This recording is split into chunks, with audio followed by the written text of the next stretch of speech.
Again, you have the capability to do all the normal things that you would do in your editor environment. You can cut and paste and insert and delete and all kinds of other things. Again, most of you are used to seeing the line numbers. If we want, you can go ahead and adjust the line numbers. So I can come up here to Edit, Advanced, and I can come down here to the number area. I can say renumber it, or I can say remove the number, and that gets rid of the old COBOL line numbers. And by the way, I have a particular bias about line numbers. Line numbers were a great thing when you were dealing with punch cards, and I used to have to do that in a previous life in my career. Line numbers really don't have any particular meaning here. I usually make the statement that line numbers are the COBOL equivalent of a prehensile tail. It just doesn't serve any real purpose. You know, if you're comfortable with line numbers and you really want them, you can have them. You can use renumber.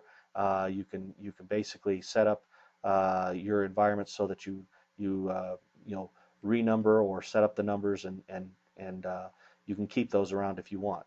Now, there's one other set of line numbers that mean something in the .NET world here, and that's the actual physical line number of the file. Notice these aren't actually the physical line numbers. So if I wanted to come up here and come over here to Tools and Options, I can go ahead and turn the line number, the physical line numbers on. If I come over here to General in COBOL right here, General, and it says Display Line Numbers. If I click on that right there, I can actually see the line numbers, the physical line numbers of every line in the file. Okay, so again, it just depends on how you want to see all of your code laid out, how you want the environment to be laid out. And again, it's very powerful, very, very flexible.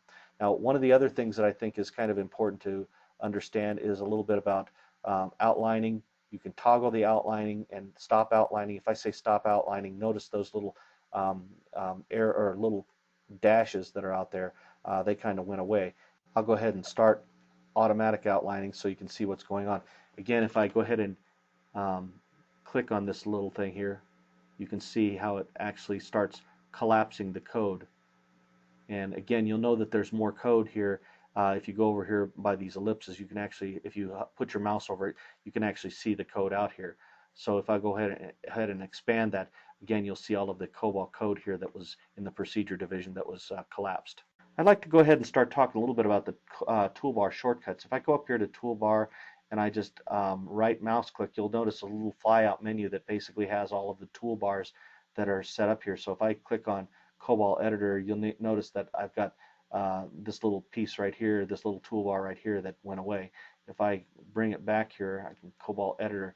Again, you can see the this will adjust the number area. You know, turn it on, turn it off. This will allow me to renumber. This will allow me to remove all of the numbers here. I can also add and remove buttons, and that's a very consistent behavior with all of the toolbars. If you see this little menu choice here, this little down arrow right here, that will basically allow you to, if you click on it, it will allow you to add and remove buttons. So again, you have a lot of flexibility in some of the things that you do here. So it's real easy to use the toolbars, and again, you can turn them on, you can turn them off. You know, it's easy enough to do. Again, if you come up here and just left mouse click, you can turn all of these guys off quite easily. You know, bring up the menu here. I can get rid of the text editor. I can also get rid of the standard toolbar menu and that kind of thing. So it's real easy to work with and real easy to use. To turn the toolbars back on, all you do is come up here to View, Toolbar, and again, you see that same little flyout menu. And of course, I can put the standard menu or toolbar menus or toolbar itself up here. Okay, so let's kind of move on. We've talked about the toolbar, we've talked about the editor itself, we've talked about uppercase and lowercase. Let's kind of go ahead and go over to bookmarks. So let's say I want to go ahead and look at procedure division, and let's say, you know, something, I really want to bookmark this. I want to put a kind of a placeholder into my code. So all you need to do is bring up this bookmarks window. So I've already got it set up here, but the way that you could set this up here is if you come up here to View and then Bookmark Window and click on that, and that will bring up your bookmark window. Now again, I'm going to pin this down so the window stays up for just a moment or two while we're talking about it. And notice that behavior. Again, it's a docked window, and I pinned it down, and it'll stay up no matter where I am in my Visual Studio environment. It'll stay up. In order to use the bookmarks, what you need to do is you need to put your cursor on the line that you want to bookmark, and you come down here to the bookmark window, and then you toggle a bookmark on the current line.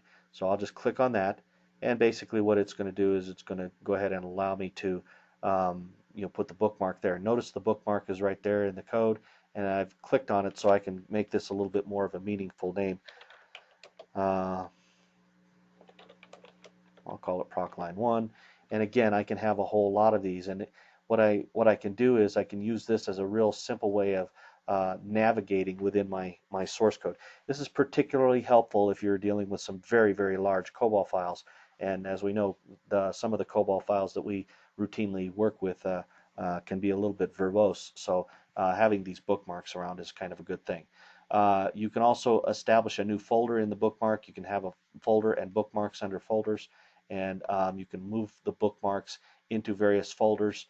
Your folder can be renamed if you right mouse click on a component. You can rename it. You can disable all the bookmarks. You can delete bookmarks and so forth. So I'll go ahead and delete that one and kind of get rid of the bookmarks there, so we see how all of that works.